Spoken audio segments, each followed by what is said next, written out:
Web development की interview की preparation कैसे करें, कि हमने बहुत सारा वेब डेवलपमेंट का इंटरव्यू दे रखा है, हमारा सिलेक्शन नहीं हो रहा है। ठीक है, वेब डेवलपमेंट में बहुत सारा कोर्स कंटेंट है, क्या पढ़ना चाहिए क्या छोड़ना चाहिए, ऐसा बहुत सारा डाउट स्टूडेंट्स को रहता है जो वेब डेवलपमेंट का इंटरव्यू देते हैं। और मैं तो आपको ये भी बताना चाह रहा हूँ कि बहुत सारे बच्चे तो ऐसे भी होते हैं जिनको पता ही नहीं होता कि वेब डेवलपमेंट में क्या होता है, क्योंकि बहुत सारे यूट्यूबर ने बहुत कंफ्यूजन क्रिएट किया है वेब डेवलपमेंट को लेकर। ठीक है, तो ये सभी चीजें मैं इस वीडियो के माध्यम से क्लियर करने वाला हूँ। तो सबसे पहले तो मैं आपको बताना चाह रहा हूँ कि वेब डेवलपमेंट होता क्या है।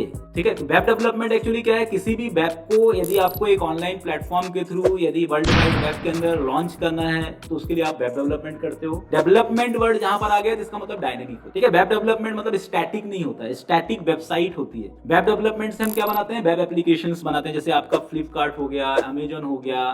ठीक है, आप फेसबुक चलाते हो, गूगल चलाते हो, ये सब क्या है, वेब डेवलपमेंट के पार्ट। तो वेब डेवलपमेंट बनाने के लिए आपको दोनों चीजें सीखनी होगी, फ्रंट एंड और बैक एंड। अब कुछ लोगों को ऐसा लगता है कि front and he web development है, तो फ्रंट एंड सिर्फ वेब डेवलपमेंट नहीं है, फ्रंट एंड तो वेब डेवलपमेंट का एक पार्ट है। तो जनरली बहुत सारे बच्चे ऐसे होते हैं जो सिर्फ फ्रंट एंड का कोर्स करके वेब डेवलपमेंट के इंटरव्यू के लिए चले जाते हैं, इसीलिए वो फेल होते हैं। तो फेल होने का एक रीजन ये भी है। अब वेब डेवलपमेंट के अंदर आपको क्या क्या सीखना होगा, तो उसके लिए मैंने बहुत सारा वीडियोस बनाया हुआ है, आप मेरे प्लेलिस्ट में जाके चेक करिए कि वेब डेवलपमेंट का रोड मैप आपको मिल जाएगा। ठीक है, वहां से आप पढ़िए कि वेब डेवलपमेंट में क्या क्या सीखना होता है। इस वीडियो में ये सब चीजें नहीं बताने वाला हूं, बस मैं आपको ये थोड़ा सा शॉर्ट दे देता हूं कि वेब डेवलपमेंट के लिए आपको एक फ्रंट एंड सीखना होगा, एक डेटाबेस सीखना होगा और आपको एक बैक एंड लैंग्वेज सीखनी है। ठीक है, बैक एंड लैंग्वेज में आप पाइथन सीख सकते हो, जावा सीख सकते हो, डॉटनेट सीख सकते हो, रूबी ऑन रेल्स सीख सकते हो, कोई सा भी पर्टिकुलर फ्रेमवर्क सीख करके आप वेब डेवलपमेंट के लिए प्रिपेयर कर सकते हो। अब बात आती है इंटरव्यू के लिए कि वेब डेवलपमेंट की इंटरव्यू की प्रिपरेशन कैसे करें। तो वेब डेवलपमेंट का जो इंटरव्यू का प्रिपरेशन है उसके लिए आपको पहले एक प्लान शीट बनाना होगा। बिना प्लानिंग के आप इंटरव्यू क्रैक नहीं कर सकते। प्लान शीट में क्या होगा, सबसे पहले नंबर पे क्या होगा, तो मैं आपको प्लान शीट बताता हूं। नंबर 1 आप नोट कर लीजिए कि सबसे पहले आप जब वेब डेवलपमेंट के इंटरव्यू के लिए जाते हैं तो पहला पॉइंट ये है कि आपका कोर कंसेप्ट क्लियर होना चाहिए। जैसे कोई भी घर बनता है तो उसका जो नींव होता है ना वो मजबूत होता है, तभी घर बहुत अच्छे से बन सकता है। अब आपका नींव मजबूत नहीं, आपका बेस क्लियर नहीं है और वेब डेवलपमेंट के लिए चले गए, आप सिर्फ HTML CSS और एक टेम्पलेट बना दिया आपने बहुत अच्छा, आपने अपने फैकल्टीज को या अपने इंस्ट्रक्टर को दिखाया, वो भी खुश हो गया, अरे वाह क्या टेम्पलेट बनाया है, क्या डिजाइनिंग बनाया है, और आप सोचते हो आपका इंटरव्यू क्रैक हो जाएगा। बिल्कुल नहीं होगा। ठीक है, वो प्रोफाइल ही नहीं है। आप जिसके लिए जा रहे हो वो UI UX है। जो UI UX का जो स्किल है वो आप वेब डेवलपमेंट में दिखाओगे तो कैसे आप इंटरव्यू क्रैक करोगे। तो वेब डेवलपमेंट के लिए आपको कोर कंसेप्ट आना चाहिए। इसके लिए आपको जावा स्क्रिप्ट का बहुत थोरो नॉलेज होना चाहिए। आप कोडिंग सीखिए, कोडिंग में दिन रात मेहनत करिए, 8-8 घंटे 9-9 घंटे आप कोडिंग को दीजिए। कोडिंग के अंदर आप जितने भी कंसेप्चुअल चीजें हैं, इफ एल्स कैसे काम करता है, लूप कैसे काम करता है, स्ट्रिंग कैसे काम करता है, एरे कैसे काम करता है, डेटा स्ट्रक्चर कैसे काम करता है, ठीक है, एसिंक्रोनस प्रोग्रामिंग क्या होती है, सिंक्रोनस प्रोग्रामिंग क्या होती है, प्रॉमिस क्या होता है, ठीक है,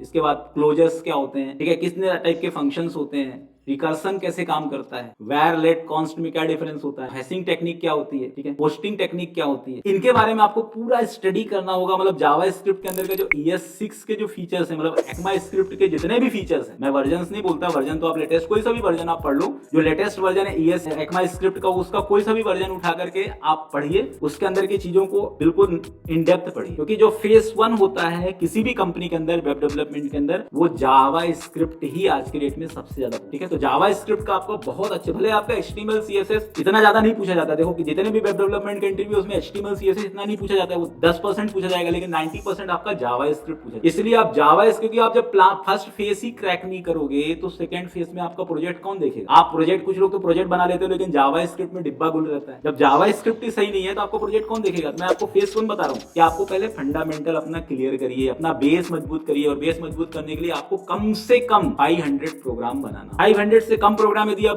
बनाया है अपने जावा स्क्रिप्ट में तो आप बिल्कुल इंटरव्यू देने मत जाइए।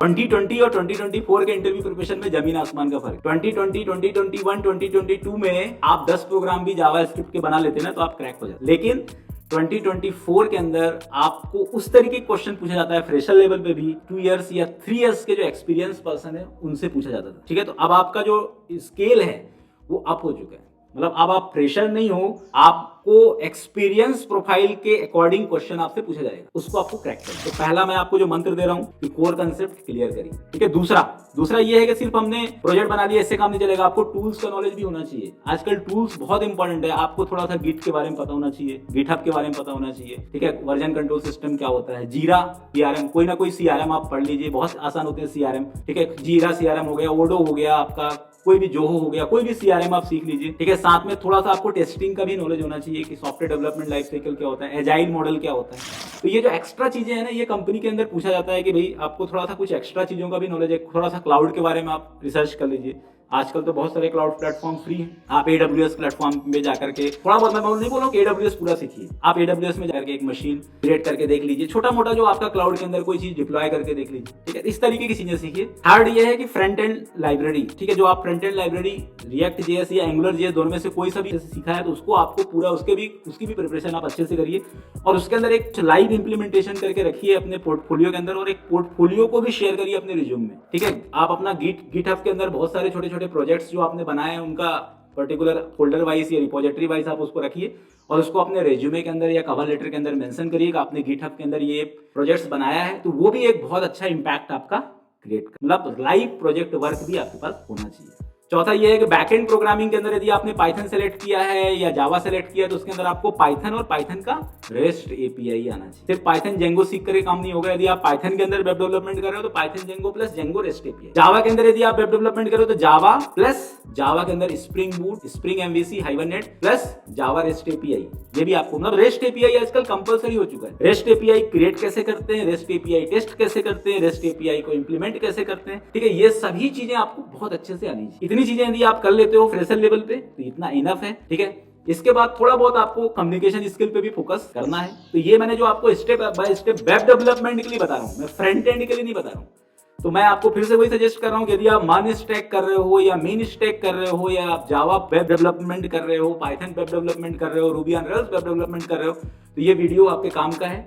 ये जो स्टेप्स मैंने आपको बताया है, देखो, तो ये स्टेप्स यदि आपने इसका 50% यदि आप फॉलो कर लेते हो तो आपका वेब डेवलपमेंट के अंदर जॉब लग जाएगी। क्योंकि कंपनी के अंदर रिक्वायरमेंट इसलिए तो हायरिंग कर रही है, पर उसको उस तरीके के कैंडिडेट नहीं मिल रहे, कैंडिडेट बहुत ज्यादा मिल रहे हैं। अभी आपने देखा होगा कि पुणे के अंदर अभी एक वीडियो वायरल चल रहा है लिंक्डइन के अंदर कि एक कंपनी के अंदर एक वैकेंसी थी और वहां पे 3,500 वेब डेवलपर्स ने अप्लाई किया।